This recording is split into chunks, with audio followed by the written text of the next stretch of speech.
Hello and welcome to today's class. Today we want to start from here where we said you should upload your own pictures daily or every other day. I mentioned this in the previous class, but because of how important it is, I want to stress a little bit on it again before we go further. Once you've created and optimized your profile, have someone managing it, and know a thing or two about phone photography and photo editing, it's time to start posting. It's a good idea to have a solid number of great posts, up to maybe 15 or so, before you start really engaging people and walking down this list. That way, when people visit your profile, they'll see a full screen of photos instead of just a handful. So they know you'll be posting great content regularly and may end up following you. To start posting on Instagram, first download the social media content calendar template and start planning out your Instagram posts. Keep your target audience in mind when you first start planning out your posting schedule, as that can drastically change your posting timing and frequency, especially if you are targeting an audience in a different time zone. Optimizing your schedule for your specific audience might take time and experimentation. I've also found that the very best times to post on Instagram were Mondays and Thursdays at any time except between 3 to 4 p.m. for the time zone of your target persona. As for United States audience, your best bet is to combine Eastern and Central time zones, as they represent almost 80% of the US population. For audiences located outside the US, use whichever time zones your target audience uses.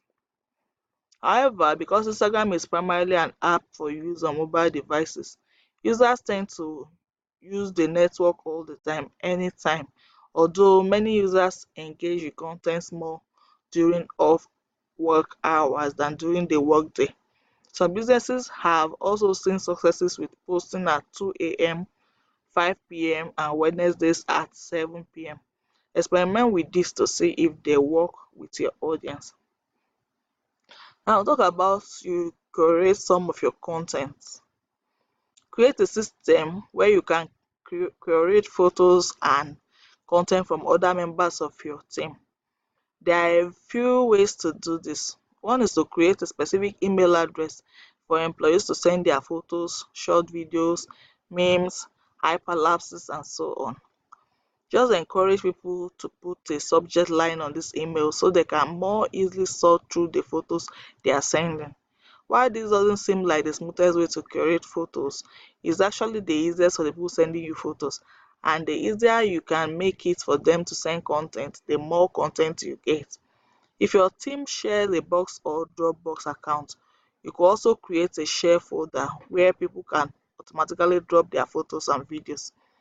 This just makes a few more steps for the people sending you the content, and not everyone might have that app downloaded on their phones. Then another way to create content again, apart from pictures, you can write delightful share-worthy captions on your pictures instead of just sharing pictures alone. Photos and videos might be the most important part of your Instagram post, but captions are very necessary. Consistently great captions can do wonders for humanizing your brand, winning over followers, and making your content more shareable, thereby giving you more exposure. Then you can interact with other users, including your followers. Instagram is very much a community, and one great way to get involved in that community is to find people who post pictures that interest you and follow their accounts and interact with their content. It's the most natural way to draw attention to your Instagram account while getting your foot in the door in the community and getting inspiration from others' content. That does two things for you. For one, when you get a notification that you follow them, when they get the notification that you follow them, they might check out your account and decide whether or not to follow you. This is why it's important to have some great content in there before you start reaching out to others. Secondly, it means you'll be seeing their recent posts in your feed, so you can like and interact with them if you choose to. So, see you in the next class.